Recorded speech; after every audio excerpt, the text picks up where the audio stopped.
Hi, I'm Jay Whitchurch, the CEO of Campus2Careers. We're a job board that connects small and medium-sized organizations with college students and recent graduates for internships and entry-level jobs. What we're here today to talk about is an important topic, internships. What you're about to see is a video that provides an overview of how you would start thinking about setting up an internship program, as well as some specific tools and tips that will help you get started with the process. If as you go through the process in the video, you're interested in setting up an internship program, one of our partners is internshipbuilder.com. They're a great resource for helping you get started with the process. Enjoy the show. Thanks for checking us out. So the topics we're going to cover with you today is we're going to introduce a new framework. What we want the small business and nonprofit community in Austin, soon in the state, and soon nationally to think of when they hear the word intern, and a annual internship program where you can count on an intern all year. Rob's going to spend some time talking about that paradigm shift. We want to talk about the various incentives that you have at your disposal as a nonprofit, as a small business, even if you can't pay the intern, to incent them to come work for you. A lot of times it's just the right wording or asking the right questions up front. We want to talk about how to recruit for the spring and for the summer. It's not too late to find an intern today through our site or through other means, even though the semester has started and is almost halfway through. And once again, it's just finding the right incentives for the student body. We're going to start with this paradigm shift. How many of you are aware of how things work in Washington, D.C., roughly speaking? Yeah? Washington, as you may not know, runs on interns. And it's really an extraordinary thing. It's a little terrifying if we reflect upon it. But what you have in Washington, D.C. is an infrastructure that has grown up over the years and really kind of come together just in the last 10 years. An infrastructure that facilitates students moving into positions at nonprofits and for-profits and with the government, such that the organizations themselves have adapted to this environment, and they have slots within their organizations that are constantly filled by students coming into the organization. So if you're a nonprofit, for example, in Washington, D.C., you benefit from this beneficent environment. You have additional capacity by virtue of existing in this environment. And it's a win-win because you have students who are acquiring important skills and experience and organizations that have additional capacity. So when we were thinking about what we wanted to do here, and I became familiar with what Campus2Careers offered, it seemed to me that this is really the potential. The potential is to create a Washington, D.C.-like environment, to bring the Washington, D.C. paradigm to someplace other than Washington, D.C.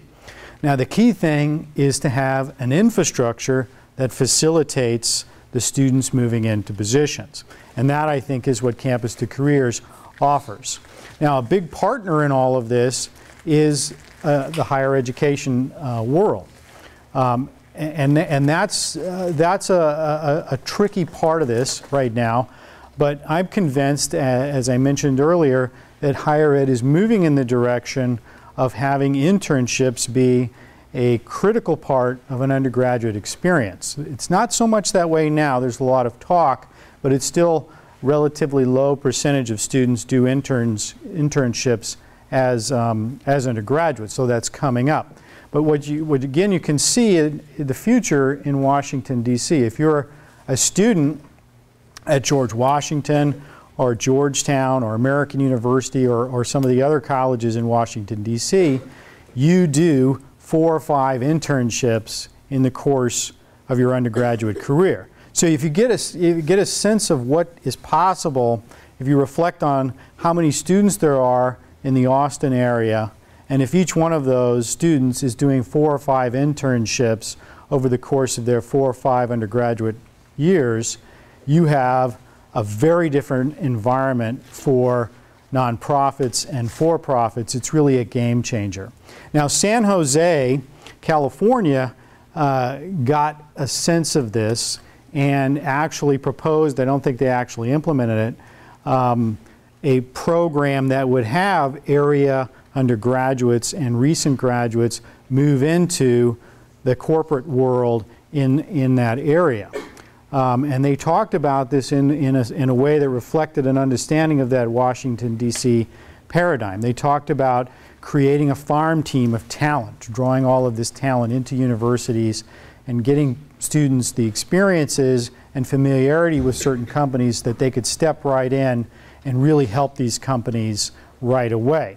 So at least one place in the country has gotten a sense of what this could mean for the area economy, and I think that that's very forward-thinking and really what we're trying to facilitate today. So absolutely critical is the infrastructure which streamlines the sourcing and selection of interns such that you're able to facilitate this Washington, D.C. paradigm. And this is really a very ambitious undertaking, but I think there are many reasons why it's already succeeding and will succeed fully as time goes on. Washington, D.C., just to put a point on this, the infrastructure there took years to develop, and it's very organic. You've got universities, you've got the Washington Center, you've got my little consortium of schools. All of this stuff grew up, and at some point it hit the point where you had students just streaming into the city, and the infrastructure facilitating their placement. What we want to do is, in really one fell swoop, create that infrastructure and start to move our nonprofits and for-profits towards creating within their organization additional capacity.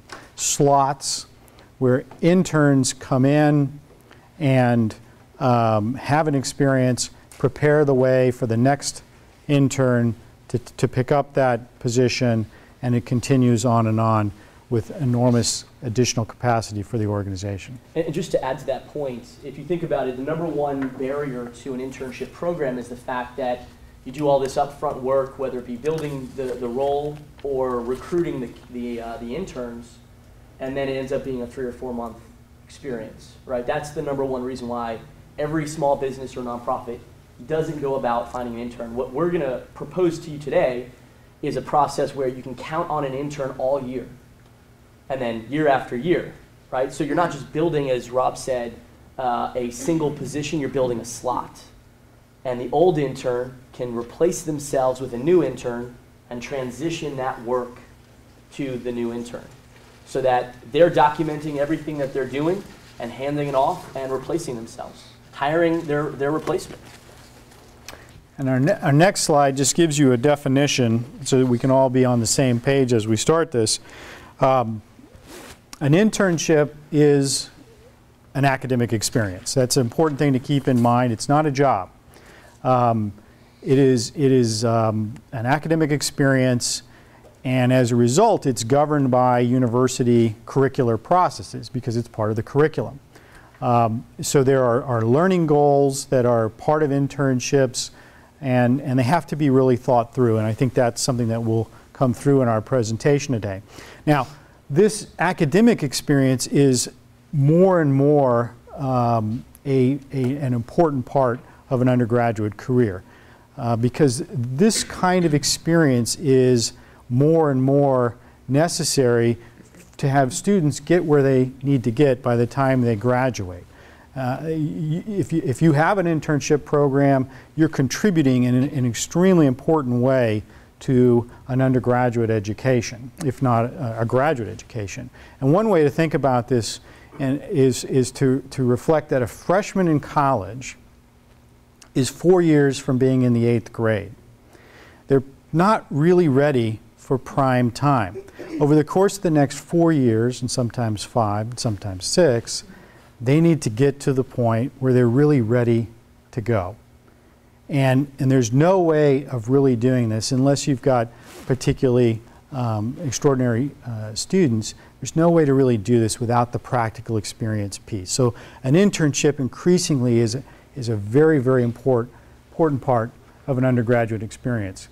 What we're looking at is a part-time experience, something that works for students while they're in college, although it could range up to more towards a full-time experience, 10 to 20 hours a week. Academic credit is available typically, and this is where things get a little bit challenging because the way universities are set up, they're not very standardized in terms of awarding credit, and you often have to drill down to academic departments or individual professors to actually work through the credit piece of this, but it can be done, and we stand here to help you. But it is institution specific, sometimes department specific, and sometimes professor specific as to what will actually be involved in getting that credit. Credit is very, very important for students, and that's something that is really important to keep in mind. Typically, students won't do internships unless they're receiving credit or they're going to be paid for the experience. They really want one or the other. Now in Washington, D.C., again pointing towards that, that's not the case. Now, frequently they're getting credit, but oftentimes they're doing these things for the experiences themselves, which are very valuable. One thing to add, there's a lot of questions that we get about the legalities associated with an unpaid internship. If you are a small business, by state definition under 50 employees here, then that labor law policy doesn't apply to you, so that's the first thing. Second is that nonprofits, that labor law policy doesn't apply to either. So legally, you are allowed as a small business or a nonprofit to offer an unpaid internship. We will talk to you about how to create incentives that could include financial compensation for the intern, just to make the experience more relevant, as well as get potentially a better intern. But once again, the legalities of it for most of the people in this room won't apply. Okay, just before we get started into the meat of the presentation, we do want to just touch again on the benefits for you as employers, building capacity and bench strength, access to talent, which is a huge part of the potential here, which is what was motivating the folks in San Jose, access to younger people, young people with their knowledge of technology and trends and so on and so forth, the opportunity through the internships to evaluate people. One way of talking about an internship to potential interns is that it's an extended interview. You know, that the whole time you're there, you're trying to be invited back. And that also works from your perspective as well. Again, we're also interested in not just having you have one intern and having it end with that experience, but creating a slot within your organization, and that's what we'll focus on today. So when we talk to employers, we see that there are two predominant reasons why a small business or actually any company or nonprofit for that matter has an internship program. And it usually falls into one of the two that Rob mentioned. It's either they want to recruit top talent, and this is kind of a probationary period, and that's usually larger or mid-sized companies. And then for small businesses and nonprofits, it's largely a lower cost labor supply and access to expertise that they have never had access to before. And that's sort of reflected in the top intern positions we have on our site.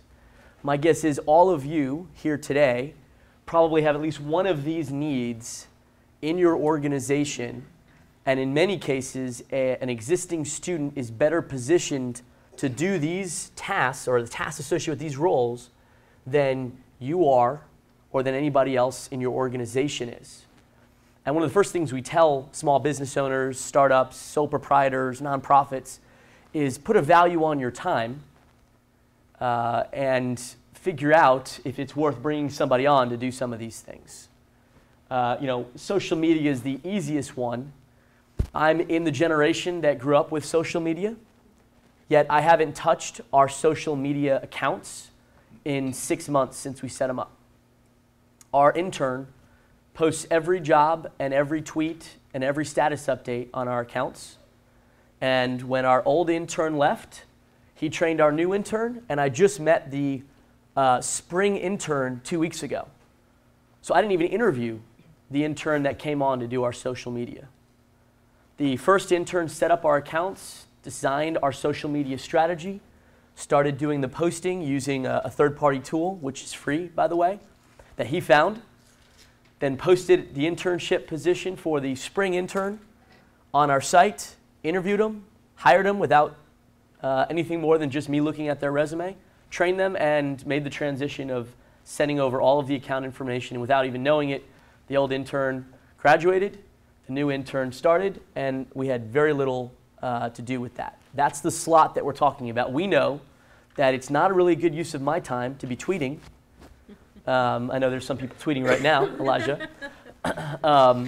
But the point is that we thought it would be best to put that role in the hands of someone who has the time, has the interest, and grew up even more so than I did on this technology. Online marketing, graphic design work. One of my favorite things that I tell small businesses and nonprofits is you could only dream of having the software and the resources that students have access to for free every day. Whether that's CAD software for graphic design work, whether that's LexisNexis for research, whether that's access to renowned professors that can give them guidance and advice. We help clients of ours on Campus2Careers get access to a professor named Mark Alpert. How many of you have read The Tipping Point? Anyone read The Tipping Point? So Mark Alpert is the maven in The Tipping Point. He's a UT professor. Every semester he tries to find between 5 and 10 local small businesses to do free market research for as part of the student's capstone project. This work would be worth $10,000 easily if it was provided by a local business. And instead, the students do all the market research and market validation. He meets with the business owners, understands your needs, and all of that project work we source through our site as well as helping you guys get interns. There is an incredible array of resources at your disposal, not only through student and intern talent, but just through the programs, professors, and resources available on campus. And that's one of the things we can help with. Students, 70% of students work part-time, whether that be an intern or at McDonald's to pay bills. And so I don't want you to think that you can't find someone who's willing to work even during a busy schedule and a busy semester, because sometimes they'll be even willing to do kind of sales or customer support and just pick up the phone and answer questions. We've got a number of some of our top interns on our site work full-time at Apple or Dell or other sales support where they get paid, and then will come and work for you for free for real internship experience versus the paid work that they're getting to do, some of the grunt work where they're paid to do. Okay, benefits for students. We talked a little bit about this. I wanted to hit these again. Once again, this kind of leads you to packaging the experience in a way that gives them the most incentives to come every day and work for you. First is workplace experience.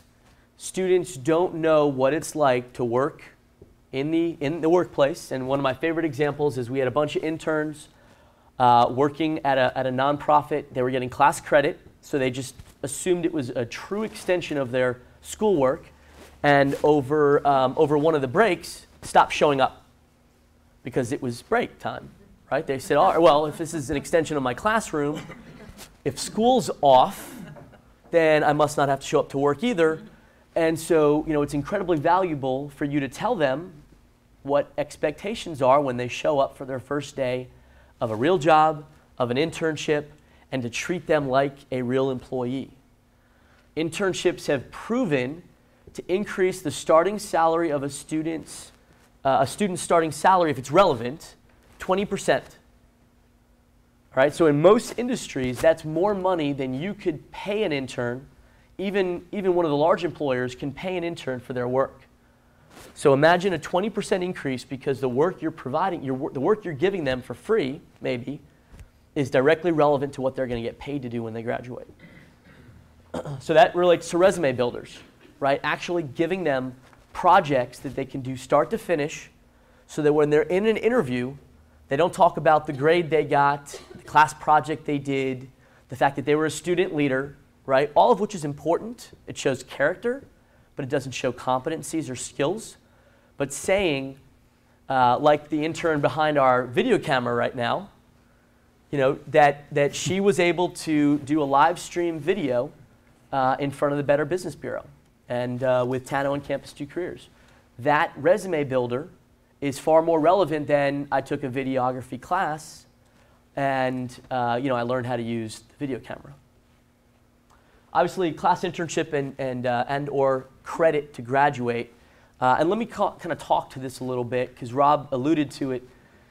Right now, there's no standard protocol for every school and every student to get class credit for their internship program. There's one criteria that applies across every program and every university, and that is it has to be meaningful, significant work. All right? Some schools are a little more proactive. Concordia, for example, any job on our site, Campus2Careers, automatically gets class credit at Concordia. Why? The president in Concordia recently said every student needs to have an internship to graduate. It's a huge statement. It's one that future presidents will be making, we know, as Rob alluded to. And so in order to substantiate that, now every job that comes to our site, and we do the validation with you guys that it's a legitimate internship, will automatically qualify. UT has an online course that liberal arts majors can apply to, get internship credit, and they are effectively submitting a weekly diary of what they're doing. But in most cases, what you're going to have to do is sit with the student, understand if they want or even need class credit, and then they go back to their professors or to their career center, and they go through the process of applying. Most schools, it's a simple form that they fill out with you providing a job description, and they submit it as long as it's in that window of time to get class credit. For the summer months, that process can happen today through end of May. So for those of you that are looking for an internship that will be credit-bearing, you're going to want to focus on the summer and build a program that, once again, meets the qualifications for that student. For those of you looking for someone to start tomorrow, you're probably going to have to provide some other incentives, like some financial ones, obviously resume builder, and then just a really fun place to work. Every time you can say to an intern or to a student, you will own this process or this project start to finish, you can market it on your resume as such. This is a great place to work. It ties into social entrepreneurship. It ties into a good cause. Those are incentives enough in many cases. We did a 13 campus survey. The number one place Gen Y, which is the generation we're talking about, wants to work is a nonprofit. Let me repeat that. It's not Dell. It's not the large employers. It's the organizations where they know they're going to be able to give back and at the end of it, not only have a good resume builder, but a good experience and feel like they've made a difference. Now, the one challenge with that is you're going to have to find that student that's interested in your cause, and we can do that through our site, and we'll talk more about that in a second. But that's the play for your nonprofits that you need to focus on. Finding a student that's passionate about the problem you're trying to solve in the community. And then, like I said, increase in starting salary, faster ramp up when you get ready, when they get ready to graduate. All right, so an intern or an internship program is not for everyone. All right, you have to invest the time. Doesn't mean you have to invest money per se, but an internship program is not free. Doesn't cost any. It does cost some time and some resources on your part. And by the way, I see people taking notes. We're going to send you this electronically, so don't worry. But these are the questions I want you to ask yourself before you jump into building an internship program or getting on our site in search of an intern. All right, and I won't read these questions, but effectively, you need to ask yourself: can I commit to this? Is my organization ready to take on an intern? Because it's not free, even though you don't have to pay them in many cases. All right? All right, processes recommended for you to build an internship program.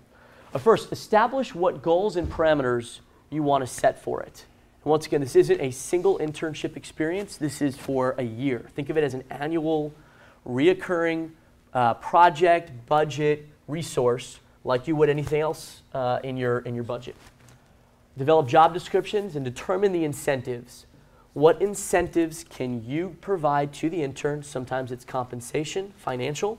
Sometimes it's a free lunch every week. Sometimes it's a mentor. Sometimes it's connections and a network. We could talk about some other cool incentives you can offer. Also, on Campus2Careers, we've got 55 of the most common job descriptions already written for you. So you just copy and paste it into our site. And that's on our resources page. Post jobs, either on our site or on the schools individually. Complete the orientation program and onboard them. And this is really important. You want to treat the student like a full-time employee, which very often includes a true onboarding process, right? Where you welcome them to the company, where you introduce them to everybody. You want to assign a single supervisor or manager. You want to give them a buddy, which is not you if you're the supervisor. Sometimes that's someone that is a recent graduate as well, a peer. And if you're a sole proprietor, so that means you don't have some of these tools, then maybe it's you and someone on your board. Maybe you're the buddy and the mentor, and someone on your board is your mentor, and you are the buddy, or you're the supervisor. Once again, create discrete projects that the intern can take on start to finish. And that one I can't hit home enough. That is the #1 incentive for that student, is something tangible that they can have on their resume, that they can say they did start to finish. Consider training and development opportunities. One of the incentives that you should consider is, instead of paying the intern, maybe you put money aside in a budget to send them to trainings. They get incredible reoccurring value out of that, and it's an incentive that they can't pay for on their own. Interestingly enough, also in this survey that we did, Gen Y students care more about training and developing their relevant skills than they do about compensation. So what I mean by that is, if you had $500, many interns would rather you send them to training with that money, which benefits you obviously as well, than pay them the $500 themselves. And then conduct performance reviews and give feedback. Students care more about feedback than you and I ever did. A, they need that to figure out how to improve, and B, once again, that shows how relevant the internship is to having a real full-time job. Any questions on this slide? This is we've got a lot coming your way here. Once again, we suggest you sit down, and we'll talk about this in the onboarding slide.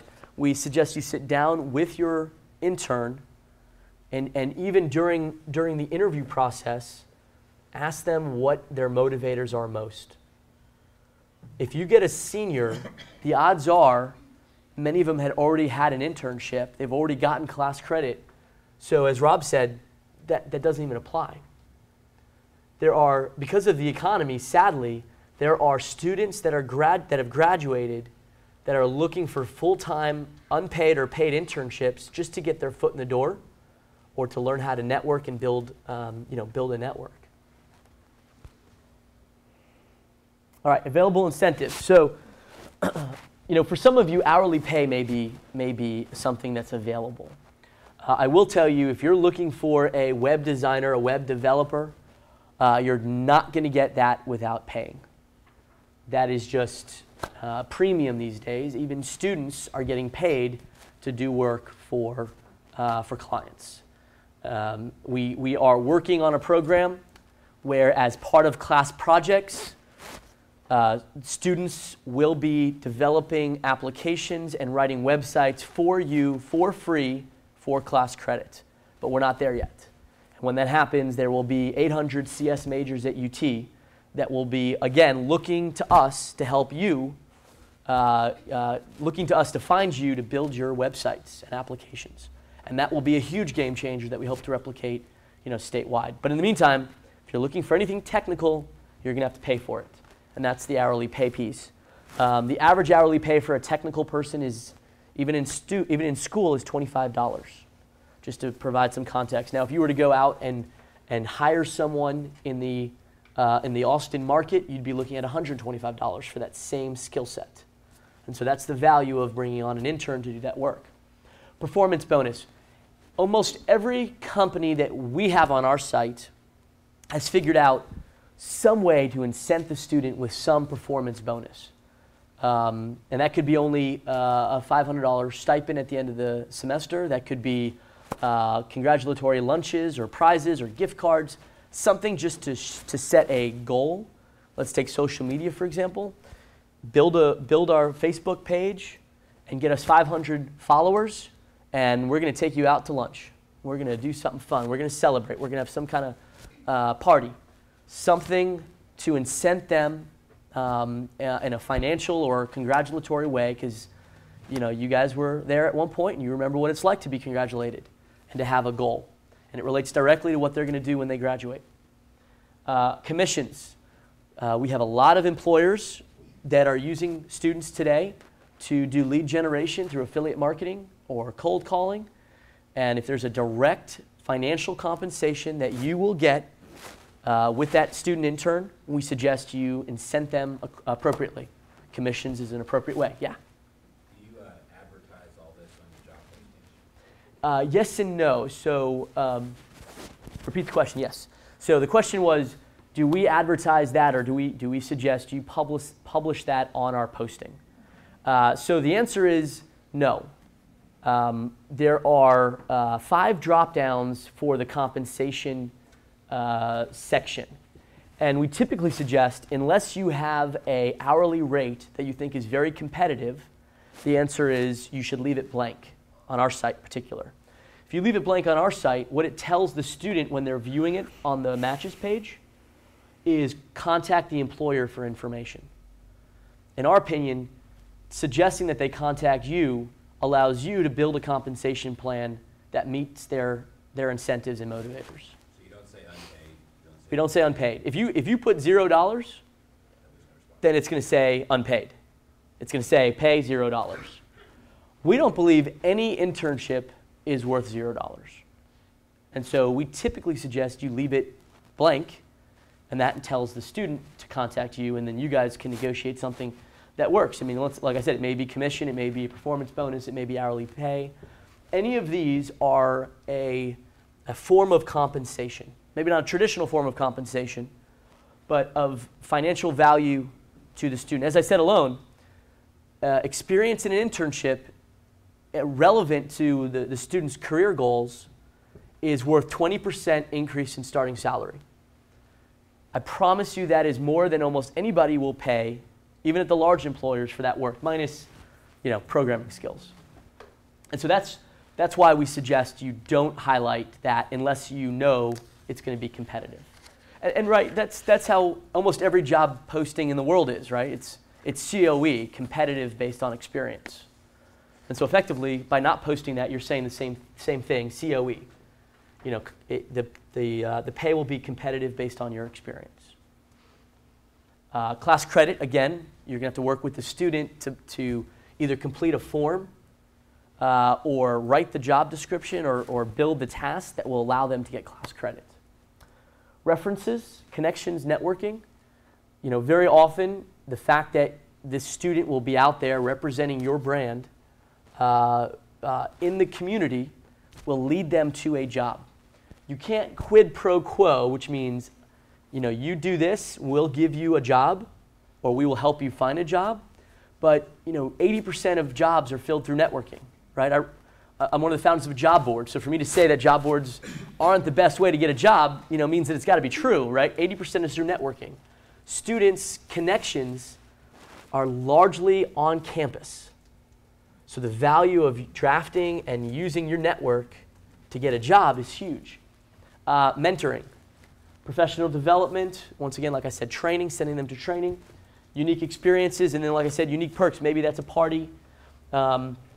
Maybe that's a trip, to go to a conference. Whatever it is, I promise you have something to offer them that you've never thought of, that they've never had access to, and you can package in a way that will be very enticing to them.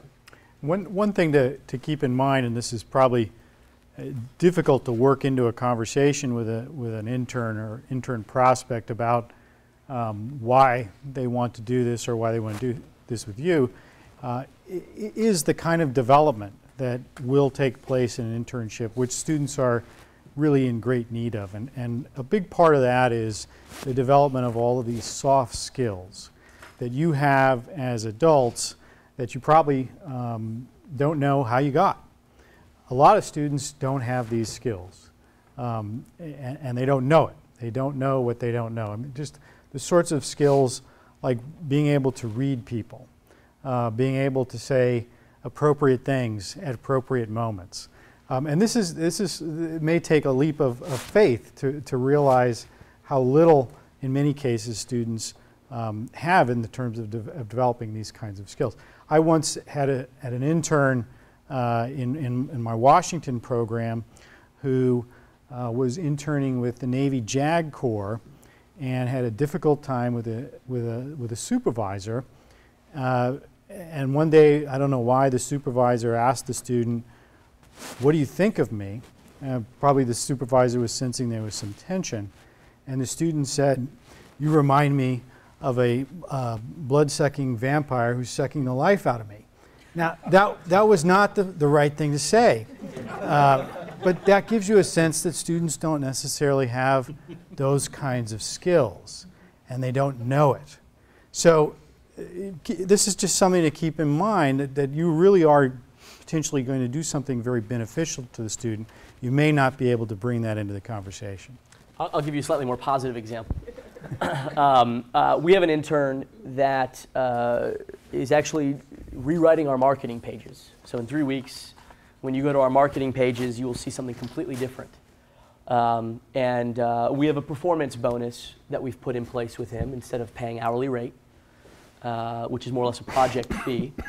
And the other day, he made an introduction for us to another client he has. And he introduced me as his mentor.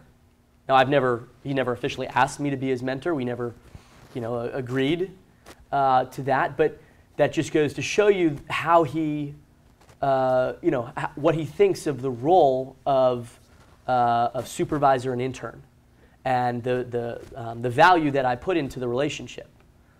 And our fall intern graduated. Went to go work for a company, and 3 weeks ago called me with a dilemma that when I was his age, I would have never been able to solve. And we worked through it, and to this day, he couldn't go to his parents, he couldn't go to his friends. I mean, there was no one else he could go to, and that made all the free work he did for us, priceless, worth it. And sometimes you don't even have to say, "I want to be your mentor." It just happens. And that's one of the values of the program. Okay. Sourcing and selection.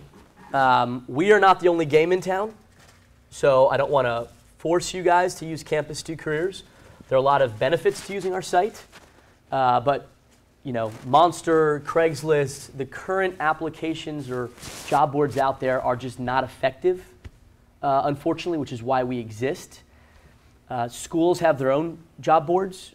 We typically get a higher placement rate and have more success than each individual school. Plus, the fact that we aggregate students from across all universities in this given market is kind of the number one incentive. But the biggest incentive is that we will match you with the student. You will actually be able to build what we call a careers page or a profile on our site so that you could stand out to the student, so that they can look at your profile and say, "Wow, this is a cool company, even though I've never heard of them. Wow, this is a great nonprofit with a great social cause, even though I've never heard of them." And you get to build a brand in our community to recruit students. Second is that you get to post the job description and identify certain skills that you're looking for, so that only qualified candidates will apply for your job, and that we will rank order all the candidates in our database based upon your preferences and skills. One of the problems, and you're going to laugh when I say this, with students is that they don't know what they want to do, and they will say they will do anything to get a job, right? They'll be sitting across from you from a career fair, an info session, or they'll run into you in the supermarket. "Oh, what do you do?" "Oh, I want to do that. That's exactly what I want to do." Right? And so the preference questions weed out the people because they ask questions that will move them towards working for a suit and tie financial services firm, or a jeans and flip-flop technology company, or a nonprofit that is really caring much more about community activities. All right, and so that's one of the values of our site, is that you're not going to have to read through 100 resumes. You're going to read through maybe 10 or 20, and those will be hand-picked or matched for you to save you time. The students, meanwhile, see you if you see them, and they see you as a top match and someone that's a company or organization that they should consider. And then we give you technology that will automatically allow you to contact your top matches, kind of streamlining the entire sourcing process, so you don't have to go through and contact every student like you would on some job boards, or wait for students to contact you, which is how all campus sites work. So what would happen is if you went to any other student job board in the state, you'd post your 8.5 by 11 job description and wait. It could take 2 days, it could take 3 weeks, it could take 6 months for someone to say, oh, that's a great job, I want to contact that company or that organization. Instead, you post the job, you go to the matches page, automatically contact the top candidates, and our best hire was in 6 hours. We had a startup in Austin hire a McCoy MBA graduate in 6 hours. It's possible with our technology. School's website, you register with the school. There are at least 12 different school job boards, individual school job boards in Austin or in Central Texas. You post the job description, and then you wait for candidates to send you their resume. Like I said, you either get hundreds or you get none, just depending on how much luck you have.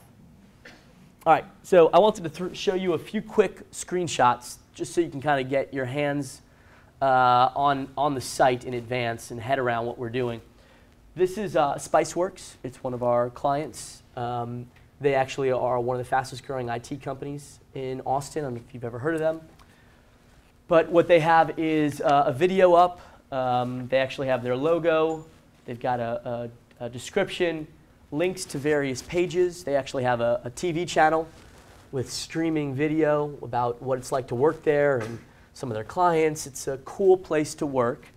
It's a place that, 51 to 250 employees, so it's a mid-sized company in Austin. And then, they'll actually be able to answer 5 preference questions about the culture of the company. They'll be able to provide additional information. We actually ask you 4 questions that we know every student's going to want you to answer. What it's like to work at your company, what are your company perks, stuff like that. And then you can attach everything, anything you want. You can attach press release. You can attach onboarding information. You can attach benefits information. You can attach pictures of your community activities. And that builds your company profile. It allows you to stand out beyond, your 8.5 by 11 job description with the 2-paragraph or 1-paragraph description of who you are. Then on the job post, just like any job post, you enter in basic information. What's the pay, if any? Who's hiring? What's the job title? And then we've got a few really cool features that save you the time and it does all the matching. And that is, we put in filters. So if you only want to see a student from UT, you won't see students from anywhere else. If you want to see an engineering major, you won't see anybody else. They won't see you. If you want a student who is only looking for a job in a certain zip code or from a certain area, like all schools in Austin area, then you put these filters in. They don't see you unless they meet the filters. You don't see them, so you will get no unqualified candidates. And when you go and you contact the top matches, all of them are qualified. All of them are meet your filters. Most small businesses and nonprofits don't put filters in, except if, let's say, they're looking for a CS major, someone to do programming, they'll put CS engineering, et cetera. If you're looking for a marketing intern, you may want to put advertising, marketing, general business, stuff like that, just to narrow the field down so you're not wasting your time. I always suggest for nonprofits and small businesses that you give liberal arts majors a shot. All right? That was most of us. I'll share with you a staggering statistic. 50% of students graduate with a liberal arts degree. 6% of companies go to campus to recruit a liberal arts major. Huge mismatch, right? That's why last year, only 22% of students that graduated from college from four-year institutions across the country had a job by June. So we talk about unemployment, right? 78% of students graduate unemployed. And it's because only 6% of companies want a liberal arts major, and that's what we're producing in institutions today.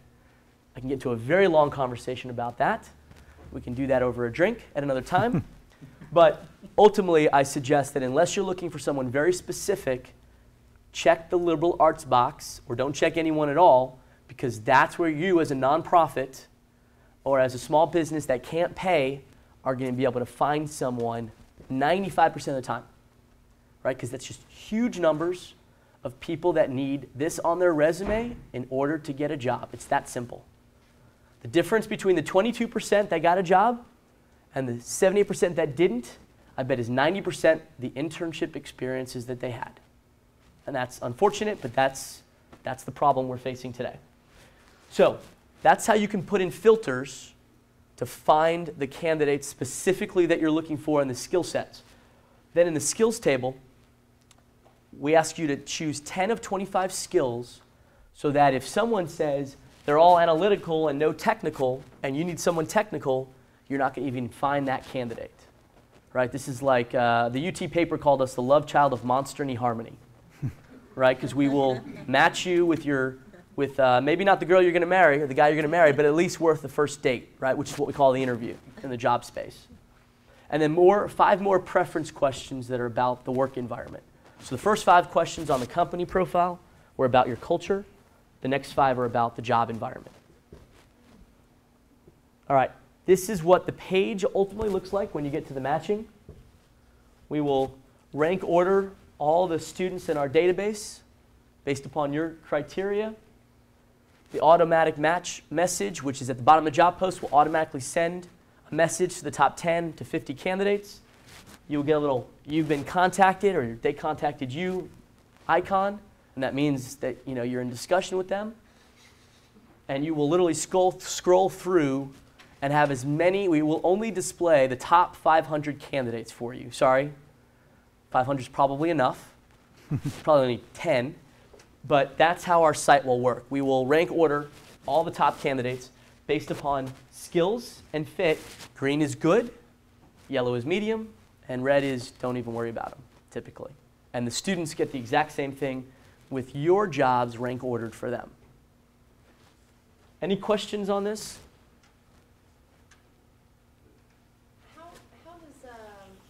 Is there a way to connect to maybe the business or organization's Facebook page through that? Repeat the question one more time, sorry. Is there a way for students to connect through the businesses and the organizations on the Campus2Careers site through the Facebook? Is there a Yes. So the question is there a way to put up your Facebook and other social media information on our site? Is that it? Okay, let me show you a quick thing on your careers page. So this is your careers page. You could put any links you want here. You could put Facebook, Twitter, your website. In fact, you can even put, let's say you have a job post already on your site, or where they have to apply. You could put that in there, or you can put that in the job description. There are places where you can direct them to your social media. This is what happens when you find an intern or a candidate that you want to dive deeper into. This is one of our interns from last year. And there's a video, a picture of them. Why they're so excited to use our site, students, is 2 things, right? 3 things. 1 is it takes the guesswork out for them. 2 is that it's jobs they've never had access to before. 3rd is how frustrating is it for a student who lives in a digital age to still be submitting paper-based resumes. They spend, half of their free time on Facebook. and then they're expected to try and figure out how to put, all their information into an 8.5 by resume.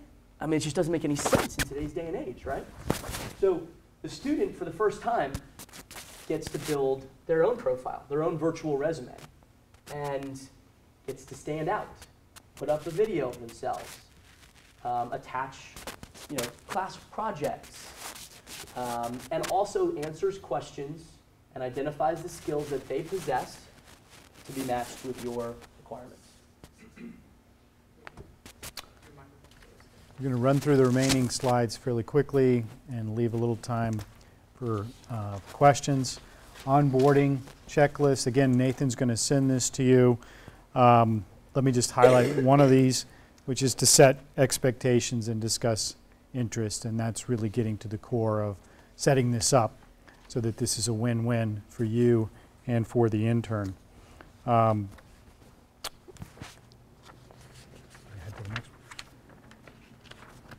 Daily operations checklist. Again, it sets the expectations. Help the students understand the bigger picture, put their projects in context. Let's go ahead and just move through these fairly quickly.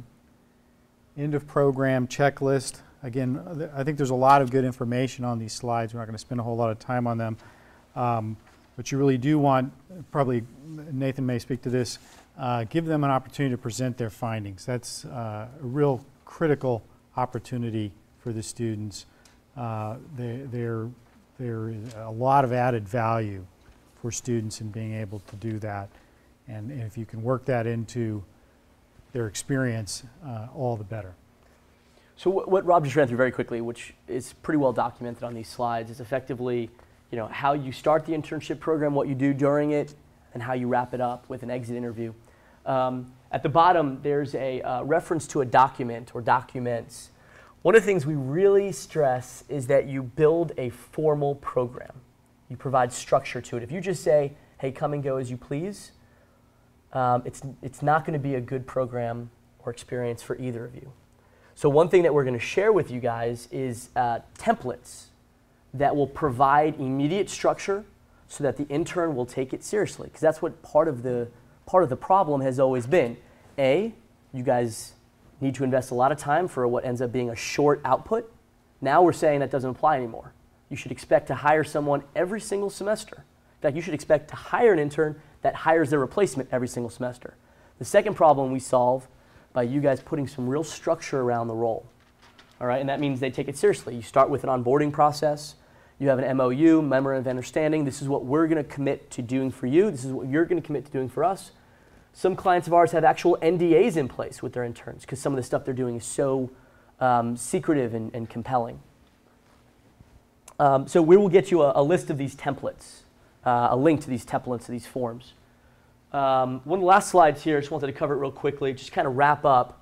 These are a few factors to make sure that your program is successful. The first is eliminate the just an intern mentality. You have to treat them like an employee. They're going to want to be treated like an employee. Find the proper incentives. Welcome them to the organization, whether that's a lunch, whether that's an all-hands meeting, whether that's just taking them out because it's a small team. Define clear roles, responsibilities, goals, and tasks. They won't understand what you're asking them to do if you don't understand it. Let them know that there is commitment and support from management.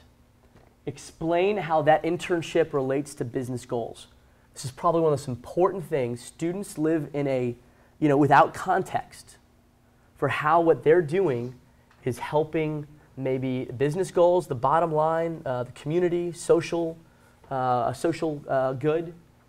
Allow time for transition and documentation. What I mean by that is this first intern that you're going to bring on, build time in for them to develop their own job descriptions, their own roles, document everything they're doing, and find a replacement. If this first intern does only 30% of what the next intern does, you're in good shape, right? Because that means that they have time to document everything they're doing and for you to work with them to massage it so the next intern is even more successful. And this is what Rob said. My best internship experience in college was one where I got to present at the end of it to the CEO of Canon worldwide. I will never, to date, have that opportunity. It's the one thing I talked about for my first 5 years out of college. And so, it doesn't have to be that, important of a person. You are important enough. Let them come to you and present their findings. Great experience for them, gives you and your organization a chance to learn what they've been doing that whole semester and see the value. And lastly, stay connected after the internship. This is so important. Like I said, we just automatically become a mentor because you've got a relationship and there's trust built. All right. The number one question we get is, can you help us build an internship program? We are a technology. I'm a computer geek. You do not want me sitting down and building your internship program. All right. Adam here, who we work with, who is a former intern himself, is someone that we suggest you contact if you want to build a full-fledged internship program. He is right now doing that for Brown Distributing and a bunch of other kind of well-known local companies. And he's the person we're going to send you to. So if you say, I have a question, I'm going to say, I've got the person that has the answer because we are focused on the technology. All right? And this is what is required to build an effective internship program. The number one thing that he can help you with is providing lesson plans, for example, of what the intern needs to do every day if he or she is going to run your social media, for example. All right, these are a few employer success stories. I'm not going to run through all of them, but I just wanted to give you a few examples. Interior Devotion is my favorite example. This is a sole proprietor who never thought she would be an employer, brought out an intern in a probationary capacity, and hired her first person ever, which was her first intern. We've got a bunch of nonprofits up there. We actually have a band. It's amazing the types of organizations that need interns. This is our contact information. Obviously, you know how to get a hold of us. We're going to send you our information. We're going to send you a link to our resources page, which is probably the number one site you'll want to go to for documentation, like the job descriptions and everything else. And lastly, these are the people that helped us get this event off today. Core Media, who we haven't talked about, is the group that's live streaming this, and internshipbuilder.com is Adam's organization.